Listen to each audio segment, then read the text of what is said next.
की बड़ी खबर आपको बता दें, अभी अभी खबर यह आ रही है कि बीजेपी के अध्यक्ष अमित शाह ने एक प्रेस कॉन्फ्रेंस की और दिखाई किस तरीके से प्रधानमंत्री की डिग्रियां, पीएम की डिग्री फर्जी होने की खबर गलत। बाकायदा प्रेस कॉन्फ्रेंस कर पीएम ने डीयू से बीए की डिग्री ली और गुजरात यूनिवर्सिटी से एमए की डिग्री। डीयू यानी दिल्ली यूनिवर्सिटी। देश से माफी मांगे अरविंद केजरीवाल।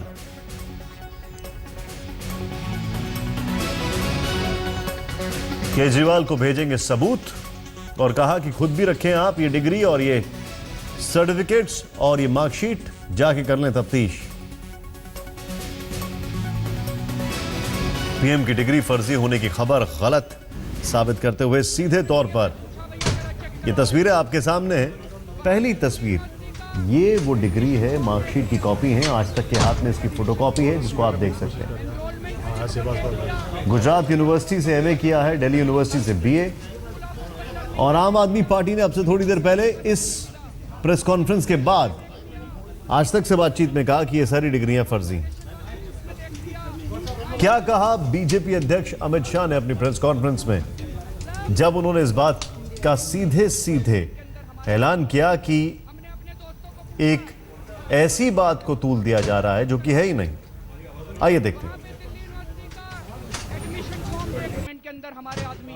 मैं इस प्रेस वार्ता के माध्यम से आप सबके सामने प्रधानमंत्री जी की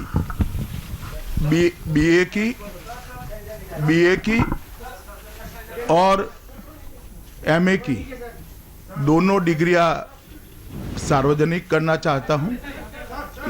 करेंगे दोनों डिग्रियां सार्वजनिक करना चाहता हूं और ये दोनों डिग्रियों की प्रति भी आपको उपलब्ध करा दी जाएगी। दोनों डिग्रियां हम सार्वजनिक कर रहे हैं। प्रधानमंत्री जी ने दिल्ली विश्वविद्यालय से बैचलर ऑफ आर्ट्स की डिग्री प्राप्त की है और गुजरात यूनिवर्सिटी से एमए की डिग्री राजनीतिक शास्त्र में प्राप्त की है। मुझे कहते हुए भी बहुत खेद हो रहा है कि इस प्रकार की बात के लिए हमें स्पष्टता करनी पड़ रही है। आशीष खेतान आम आदमी पार्टी के नेता जो हैं, उनसे बातचीत की अब से कुछ ही देर पहले हमने फोन पर। आइए देखते हैं क्या कहते हैं। यही बात आज बिल्कुल साफ हो गई कि खोदा पहाड़ और निकली चूहा। 5 दिन पहले जो फर्जी डिग्री अखबारों में अरुण जेटली जी और अमित शाह जी ने अखबारों में फर्जी डिग्री छपवाई थी, उसी डिग्री को लेकर आज ये बैठ गए, उन्होंने प्रेस कॉन्फ्रेंस करी, उन्होंने कहा माफी मांगे। नहीं, लेकिन एक मिनट आशीष, मेरी बात, मैं अपनी बात पूरी कर लूं। आपने पूरी प्रेस कॉन्फ्रेंस की चलाई, मैं अपनी बात पूरी कर लूं। एक कागज का टुकड़ा अमित शाह जी के कहने से सच नहीं हो जाएगा। अमित शाह जी कोई दूध के धुले नहीं है कि उनके कहने से कोई झूठ जो है नहीं, लेकिन वो मार्कशीट भी दिखा रहे हैं और बोल रहे हैं कि आपके पास पूरा अधिकार है वेरीफाई करने के लिए। यही तो हम कर रहे हैं। मैं अपनी बात पूरी कर लूं। 2 साल से तमाम आरटीआई एप्लीकेशन होने के बावजूद, अरविंद केजरीवाल जी की आरटीआई एप्लीकेशन होने के बावजूद, दिल्ली यूनिवर्सिटी कोई भी रिकॉर्ड दिखाने को तैयार नहीं है। इसी रोल नंबर पर, इसी एनरोलमेंट नंबर पे जो संबंधित सपोर्टिंग डॉक्यूमेंट्स हैं वो दिल्ली यूनिवर्सिटी दिखाने को तैयार नहीं है। मैं अमित शाह जी से कहता हूं कि चलें, वो अपने सारे अपॉइंटमेंट कैंसिल कर दें, हम अपने सारे अपॉइंटमेंट कैंसिल कर देते हैं। यानी अभी भी आम आदमी पार्टी अपनी पुरानी बात पर टिकी हुई है, कह रही है कि ये डिग्री फर्जी है। सीधे तौर पर बीजेपी ने अपनी प्रेस कॉन्फ्रेंस करके कह दिया है कि आपको अब ये आपके सामने डॉक्यूमेंट्स हैं, आपके सामने डिग्री छोड़िए, आपके सामने मार्कशीट है, जाइए तफ्तीश करिए। लेकिन अभी भी आम आदमी पार्टी का वही रुख है। अब सवाल खड़ा ये होता है,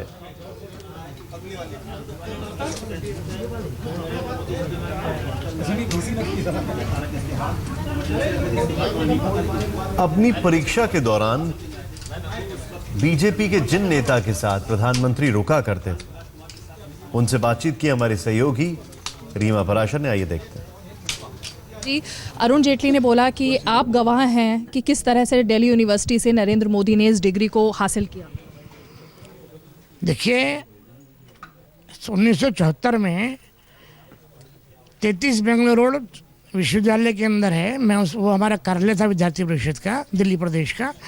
मैं उस समय पूर्णकालिक कार्यकर्ता था, फुल टाइमर था विद्यार्थी परिषद में, और मोदी जी उस समय एग्ज़ाम देने आए थे तो हमारे कार्यालय में रुकते थे। मैंने उनको पूछा, बड़े साधारण से कार्यकर्ता थे, बहुत जैसे अब साधारण है वैसे बड़े साधारण थे वो। और मैंने पूछा, आप क्या एग्ज़ाम देने आए? तो उन्होंने कहा, मैं BA का एग्ज़ाम देने आया हूँ। आप एग्ज़ाम दीजिए, कार्यालय में रहिए, भोजन करिए, ये सुविधा हमने उनको उस समय दी थी। पर मैं उस ज़माने में मैंने देखा था कितना सुंदर नौजवान सुबह 4 बजे उठ करके योग कर रहा है, आसन कर रहा है, प्राणायाम कर रहा है, सूर्य नमस्कार निकाल रहा है। उस ज़माने में वो सब ये करते थे जो अब करते हैं। आप 1974 की बात कर रहे हैं। 1974 से कब तक ये आपने जो कहा मोदी जी का साथ रहा आपके साथ? देखिए, मेरा साथ तो अभी तक भी है, मेरे बहुत अच्छे संबंध हैं। जब मैं फ़ोन करता हूँ तो मेरे से फ़ोन पर आके बात करते हैं। पर 1975 जून में इमरजेंसी लग गई, हमारा कार्यालय सील हो गया, हम लोग गिरफ्तार हो गए और जुलाई में जेल चले गए। हम लोग 10 महीने जेल में रहा। में वहाँ से आए तो भूमिगत पर पूरे देश में भूमिगत होकर घूमा। 77 में ये दिल्ली यूनिवर्सिटी की जो डिग्री की बात लगातार हो रही थी, 1974 से कितने समय तक आपने देखा कि पढ़ाई की यूनिवर्सिटी ऑफ दिल्ली? मैं तो 74 की जानकारी है, उसके बाद का मुझे नहीं मालूम क्या किया क्या नहीं किया। मुझे तो 74 का ही पता है, उसके बाद की जानकारी मुझे कुछ नहीं है। और ये डिग्री के बारे में भी आप कुछ बता नहीं पाएंगे कि फेल्ड है 2 साल उनको? मैं ये कागज़ देख, क्योंकि मेरे पास भी दिल्ली विश्वविद्यालय की डिग्री है BA की, इसमें उनका हाँ ये अनुक्रम नंबर भी और क्रम संख्या भी, दोनों चीज़ें हैं इसमें इनकी। नकली डिग्री में दोनों चीज़ें नहीं होंगी ये, क्योंकि दोनों चीज़ें और उसका जो मुहर है विश्वविद्यालय। 4 साल लगे थे ये नरेंद्र मोदी? मुझे लॉ करने में 5 साल लगे। मैंने एग्ज़ाम लिया, मैंने 76 में मैंने एडमिशन लिया, एग्ज़ाम नहीं दे पाया। 77 में एग्ज़ाम नहीं दे पाया तो 2 साल मेरे ड्रॉप हो गए। अब उस समय देश में इमरजेंसी थी, लाखों लोग जेल में थे और गुजरात उस समय सेंटर था देश की गतिविधियों का। हो सकता है उस समय एग्ज़ाम नहीं दे पाए हों, 1-2 पेपरों का जिन्होंने बाद में दिया होगा। शुक्रिया। तो ये हैं गौड़ साहब, जिनका सीधे तौर पर कहना है कि ये गवाह हैं उन दिनों के जब नरेंद्र मोदी दिल्ली यूनिवर्सिटी से BA की इस डिग्री को हासिल कर रहे थे। कैमरा पर्सन अश्वनी हलन के साथ रीमा पाराशर, दिल्ली आज तक। यहाँ पे जो ऑपरेशनल बात है वो ये है कि दोनों चीज़ें इस डिग्री में दिखाई दे रही हैं। रोल नंबर भी दिखाई दे रहा है, रजिस्ट्रेशन नंबर भी दिखाई दे रहा है, ये काफ़ी सारी चीज़ें बताई जा रही हैं। अब सवाल खड़ा ये होता है कि जो अरविंद केजरीवाल के अभी तक के हिमायती लोग हैं, उनमें हम बात करते हैं बिहार के मुख्यमंत्री नीतीश कुमार की। अब वो क्या कहते हैं, आइए देखते हैं। हर किसी की बात पर प्रतिक्रिया व्यक्त करने की आदत मुझको नहीं, मेरी नहीं है। अब वो बिहार में क्या क्या बोल करके गए हैं, किस बात के लिए माफी मांगे? जरा माफी मांगने का सिलसिला खुद भी तो करना चाहिए। दूसरों से माफी मांगने की मांग करने के पहले खुद भी माफी मांगना चाहिए। अब ये मेरी आदत नहीं है कि मैं तू मेमे वाली राजनीति में यकीन करूं, लेकिन जहां तक डिग्री और सर्टिफिकेट की बात है, ये निहायत ऐसी चीजें हैं जो व्यक्तिगत चीज है और वो कोई मेरी समझ से कोई मुद्दा मेरी समझ से नहीं, इसलिए मेरे प्रतिक्रिया व्यक्त करने का सवाल नहीं। हाँ, जो लोग भी बोले होंगे सोच समझकर बोले होंगे, वही इस पर प्रतिक्रिया दे सकते।